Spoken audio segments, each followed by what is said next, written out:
Halo Sobat JKN Surabaya, salam sehat. Saat ini saya sedang bersama Mbak Tara Rizky Amalia selaku staf edukasi dan penanganan pengaduan di kantor cabang BPJS Kesehatan kantor cabang Surabaya. Selamat sore Mbak Tara. Halo, selamat sore Mbak Melin. Alhamdulillah baik. Alhamdulillah. Sehat ya Mbak ya? Sehat, alhamdulillah. Oke. Sobat JKN, episode podcast kali ini membahas mengenai BPJS Online atau pelayanan daring yang merupakan program BPJS Kesehatan yang baru saja diterapkan pada tahun 2024.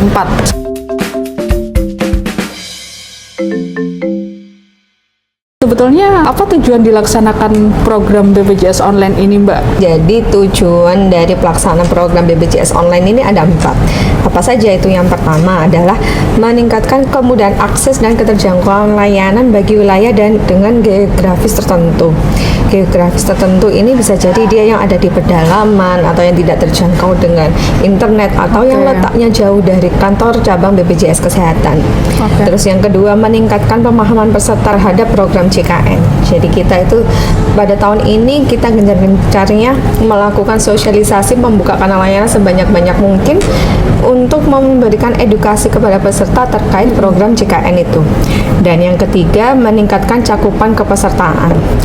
Terakhir yang keempat, meningkatkan kepuasan peserta. Jadi tujuannya ini ya salah satunya pasti akan lebih mempermudah peserta JKN untuk mengakses layanan administrasi JKN gitu ya Mbak Tara? Betul sekali. Apa sasaran program BPJS Online ini Mbak? Sasarannya ada 3. Yang pertama, wilayahnya 3T. Apa itu 3T? Tertinggal, terdepan, dan terluar. Terus yang kedua, kantor desa atau kelurahan dengan jaringan komunikasi dan data yang baik serta lancar. Yang ketiga, kantor kelurahan yang mampu menyediakan sarana dan perlengkapan PC atau laptop. Kalau kita lihat di sini sasarannya yang tadi 3T kan ada tertinggal, terdepan, dan terluar. Bisa jadi Surabaya memang tidak masuk kategori 3T ini. Cuman ini perlu kita infokan ke masyarakat. Jadi kantor wilayah atau kantor cabang BPJS Kesehatan di wilayah Surabaya untuk pelayanannya hanya ada di satu tempat, di mana itu adanya di Jalan Dharma Husada Indah. Itu di wilayah Surabaya Timur. Dengan membuka BPJS Online ini, kita harapkan masyarakat yang letaknya jauh dari kantor kami di wilayah Surabaya Timur, itu ada di Surabaya Barat, Surabaya Selatan, Surabaya Utara, yang dia tidak punya waktu untuk datang ke kantor atau kesulitan bisa mengakses layanan BPJS Online ini. Nah, bagaimana alur pelayanan BPJS Online ini, Mbak? Alurnya sangat mudah, Mbak Melin. Jadi BPJS Online ini peserta hanya cukup join melalui aplikasi Zoom saja. Untuk link serta barcode pada aplikasi Zoom-nya kita sudah sebarkan luas melalui media sosial yang ada pada kantor cabang Surabaya ini. Saat peserta sudah join, sudah nanti akan langsung dilayani sesuai antrian saat peserta join itu. Artinya misalkan kalau ada yang join ada 5 peserta di Matara, berarti sesuai antrian siapa yang duluan join gitu ya? Betul, jadi mekanismenya nanti oleh petugas kami akan dilakukan admit sesuai dengan peserta yang pertama join. Jadi nanti berurutan. Setelah peserta pertama selesai, itu akan di-remove terlebih dahulu. Setelah di-remove, baru kita add lagi yang peserta kedua. Untuk petugas BPJS Online-nya selalu standby di depan laptop ya berarti? Betul Mbak Melin. Jadi untuk petugas BPJS Online ini selalu standby di depan laptop sesuai jam pelayanan BPJS Online itu. Nah, apabila peserta berada di wilayah tertinggal yang susah mengakses layanan internet, bagaimana solusinya, Mbak? Jadi kanal-kanal layanan di BPJS Kesehatan itu tidak hanya ada BPJS Online.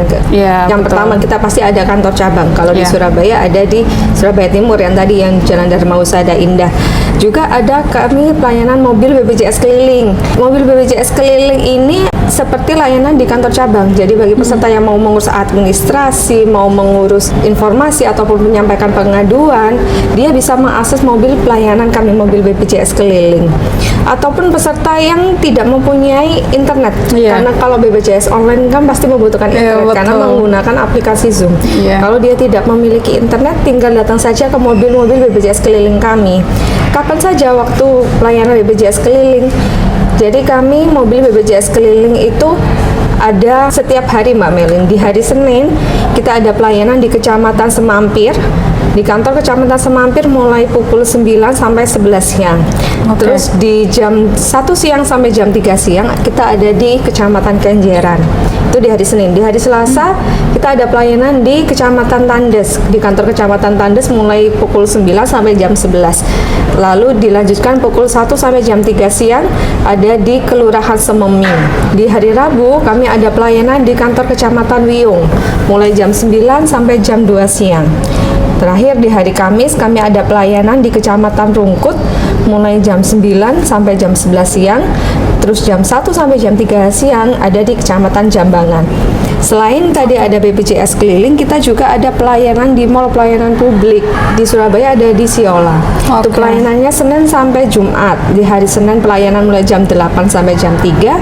Di hari Jumat mulai jam 8 sampai jam 2. Jadi banyak sekali akses-akses pelayanan yang kita buka untuk memudahkan peserta melakukan betul. pelaporan ke BPJS Kesehatan. Oke, jadi begitu Sobat JKN, apabila susah mengakses layanan internet, Sobat bisa memanfaatkan BPJS keliling maupun layanan yang ada di Mall Pelayanan Publik yang berada di Siola. Sejak kapan kegiatan BPJS online ini dilaksanakan, Mbak? Jadi kegiatan BPJS online ini kami implementasikan per tanggal 1 April tahun 2024. Waktu itu kita launching baru seminggu hanya sekali, terus bertahap seminggu 2 kali. Terus di bulan September kemarin kami dibantu oleh Kecamatan Pakal. Oke. Jadi dibantu pelayanan Kecamatan Pakal dengan dibagi di seluruh wilayah kelurahannya. Jadi dalam 1 bulan full kita pelayanan 8 hari menjangkau seluruh masyarakat di wilayah Kecamatan Pakal. Setelah itu di bulan Oktober sampai sekarang kita buka untuk seluruh masyarakat. Jadi tidak terbatas, siapa saja bisa join. Kalau mau melakukan pelayanan administrasi melalui BPJS online, tinggal join saja melalui link atau barcode yang sudah kita sebar. Nah, gambaran untuk kegiatan BPJS online ke depannya ini bagaimana, Mbak? Apakah kantor kelurahan maupun kecamatan akan juga menyediakan fasilitas untuk BPJS online ini? Kami harapkan memang ke depannya itu semua kantor kelurahan ya, tepatnya sasaran kami sebenarnya kantor kelurahan, Mbak Melin. Jadi semua kantor kelurahan bisa membantu kami memberikan kemudahan kepada masyarakatnya di wilayah kelurahan itu untuk melakukan akses pelayanan di BPJS online. Nah, kegiatan BPJS online ini apakah hanya menggunakan media Zoom, Mbak? Untuk saat ini hanya menggunakan media Zoom. Oke. Kapan jadwal pelaksanaan BPJS online di wilayah KC Surabaya? Untuk pelaksanaannya di setiap minggu kami ada 2 hari pelaksanaan, Senin dan Rabu, mulai pukul 1 sampai pukul 3 siang. Pelayanan apa saja yang dapat dilakukan melalui BPJS online? Pelayanannya yang pertama pasti ada pelayanan administrasi, Iya. juga ada penyampaian informasi. Kalau peserta mau melakukan pengaduan juga bisa melalui BPJS online. Artinya pelayanan BPJS online ini sama halnya dengan aplikasi Pandawa, Mbak Tara ya. Hanya saja BPJS Betul. online ini tatap Langsung muka dengan tatap muka. petugasnya. Ya, Oke. betul sekali. Jadi layanannya sama dengan layanan Pandawa, ada administrasi, informasi, Ya. dan pengaduan. Bedanya kalau Pandawa peserta melalui chat, kalau BPJS online langsung face to face dengan petugas. Jenis pelayanan administrasi apa saja yang dapat dilakukan pada BPJS online, Mbak? Kalau jenis administrasinya pasti semua jenis administrasinya yang bisa dilakukan di kantor cabang bisa dilakukan juga di BPJS online. Mulai yang pertama, kalau ada peserta mau pendaftaran baru, baik dia sebagai segmen PBPU, pekerja bukan penerima upah atau peserta mandiri. Terus kalau ada peserta yang mau melakukan penambahan atau pengurangan keluarga. Terus yang ketiga, kalau ada yang mau melakukan perubahan vaskes tingkat pertama, Iya. juga bisa melalui BPJS online. Perubahan kelas rawat bagi peserta PBPU, terus perubahan identitas. Jadi kalau ada perubahan nomor handphone, alamat email, perubahan alamat, perubahan KK, bisa dilaporkan. Terus perubahan jenis kepesertaan. Perubahan jenis kepesertaan ini contohnya kalau dia sudah bekerja dulunya, terus sekarang kepesertaannya nonaktif karena sudah tidak bekerja, terus mau dialihkan menjadi peserta PBPU, itu bisa mengakses BPJS online. Yang berikutnya pengaktifan dan penonaktifan WNI dari dan ke luar negeri. Jadi kalau warga Indonesia yang berada di luar negeri minimal 6 bulan, beliau kan bisa melakukan penonaktifan sementara. Ataupun kalau kembali lagi datang ke Indonesia, bisa melakukan pengaktifan kembali. Itu nanti bisa dilaporkan melalui BPJS online. Dan yang terakhir pemutakhiran data. Oke, baik. Nah, tentunya saat melakukan perubahan data, ini kan tentunya membutuhkan berkas ya, Mbak Tara ya, yang harus Betul. disubmit. Ya. Nah, untuk berkasnya ini apa saja, Mbak? Berkasnya sama seperti pendaftaran saat Pandawa. Yang pasti yang pertama harus ada KTP dan nomor KK-nya beliau. Dan kalau peserta PBPU, peserta mandiri harus ada nomor rekening karena nanti pembayarannya kan harus auto debit. Terus bagi ASN cukup ditambahkan saja SK-nya beliau dan slip gajinya. Oke. Nah, untuk berkas-berkas ini nantinya diupload melalui Zoom juga, Mbak Tara? Tidak perlu upload Mbak Melin, jadi hanya tinggal ditunjukkan saja ke petugas. Kalau nomor KK tinggal disebutkan nomor KK-nya karena nanti petugas pasti akan melakukan cross check ke data Dispenduk karena data kami kan harus basicnya dari data Dispenduk. Kalaupun beliau ada SK-nya tinggal ditunjukkan saja melalui kameranya beliau waktu Zoom-nya jalan. Ya. Oke.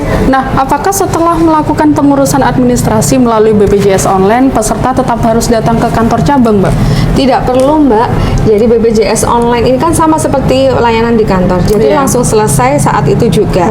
Kecuali kalau memang ada pemberkasan yang seperti membutuhkan rekonsiliasi. Seperti contohnya ada peserta pelaporan meninggal. Kalau peserta pelaporan meninggal kan harus dilakukan pembayaran sejak bulan meninggalnya beliau. Mungkin ada kelebihan pembayaran dari pihak keluarga, itu kan harus dilakukan rekonsiliasi. Nah, itu membutuhkan tanda tangan berita acara bermaterai sehingga peserta tetap harus datang ke kantor. Selain itu sudah tidak perlu datang ke kantor lagi. Sudah selesai saat pelayanan BPJS online. Oke, sangat mudah sekali ya, Mbak Tara. Betul. Apakah pengurusan peserta melalui BPJS online ini dapat diwakilkan? Semua untuk pengurusan BPJS, baik BPJS online, BPJS keliling di kantor cabang maupun melalui WA Pandawa, itu harus dilakukan anggota keluarga yang dalam satu kakak. Baik. Apakah sudah banyak peserta yang mengetahui adanya program BPJS online ini, Mbak?